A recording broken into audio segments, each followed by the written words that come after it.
Yo, what's going on everyone? My name is AJ, back with another Genshin video. So thanks for checking out the channel, AJ Plays All Day. In this video, I want to announce and congratulate the winner of my 300 plus pull video for Xilonen. But first, I just want to give you all an update and my thoughts on the character. So yeah, just a little update. Part of me wanted to hold on to the rest of my wishes for Malvika, but hopefully I can build that back up before release in January. So I got a little tempted by the Uraku Mizugiri. Not only does this name sound so badass, it just seems way better than the Primordial Jade Cutter and about equal with the Mistsplitter. So it might be the best 5-star sword weapon in the game currently, and to be honest, I probably won't ever pull for Chiori. So there may not be a better time than now to try to snag her weapon, and in the process of me trying to grab her weapon, I also ended up with Xilonen's signature weapon at R2. So that was pretty cool. But okay, back on topic. I was going to pull for Xilonen before 5.0 even released. I loved her look and design even before I knew what her kit would be like. But I didn't expect that I would ride this hard for her. It's the skates that did it for me, to be honest. But nah, for real, it's her red shred mechanic, and hearing how busted her C2 was is what prompted me to do this. Now I know a lot of people are skeptical when people talk about must pulls, but I want to go over 3 must pull characters that I think everyone should have on their account, even if you're free to play.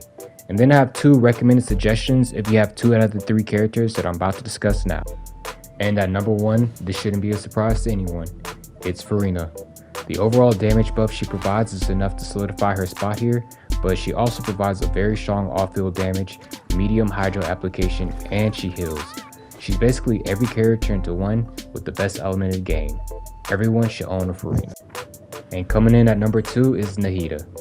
Genshin is a game heavily based on elements, and Nahida just increases everyone's elemental reaction damage, so she's a staple on any team that could fully utilize her. My favorite archetype are usually aggregate teams. And last but definitely not least, our number 3 spot goes to Neuvillette. And I almost didn't pull for him because I initially liked Ryle Desley's character design slightly more.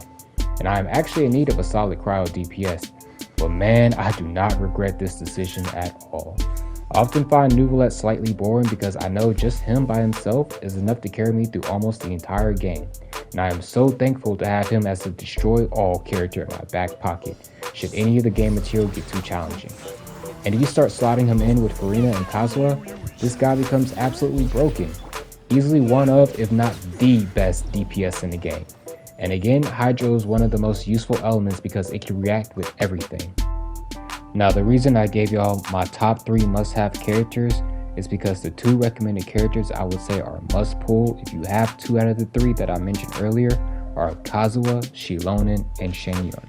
And I'm grouping Kazuha and Xilonen here as one as an either or option. In terms of team-wide healing, Shen-Yun is the best at it.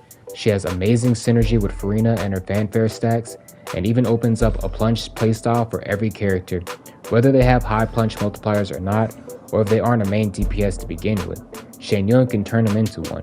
She also takes advantage of the VB set like Kazuha, so she can provide your team with some extra elemental shred.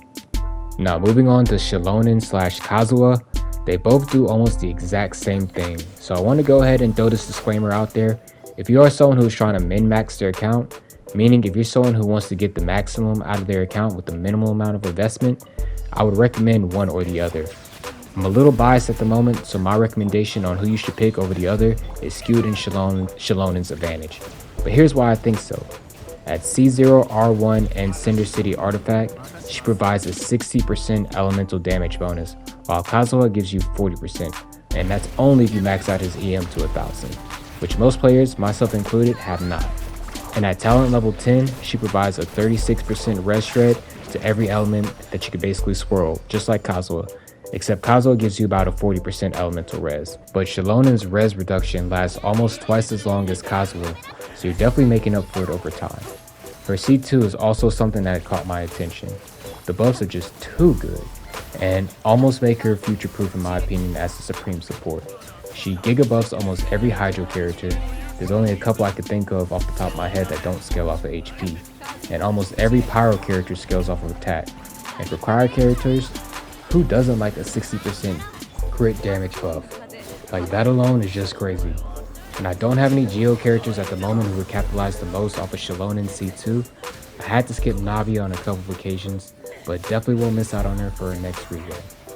So overall, I think Xilonen is an incredible unit who can provide a lot of useful utility to just about every team. She isn't a must pull in my opinion for accounts that just started out, but if you have a medium to high roster of characters, I would highly recommend you pull for her. I think she provides more utility than Kazuha, but overall they're pretty even and have great synergy together as well. Now for the final segment of this video is to announce the winners of our last giveaway.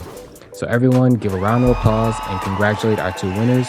It's Jenny and Yukhana. Excuse me if I mispronounced that. Thank you guys for participating in the giveaway and stay tuned for more. Bye.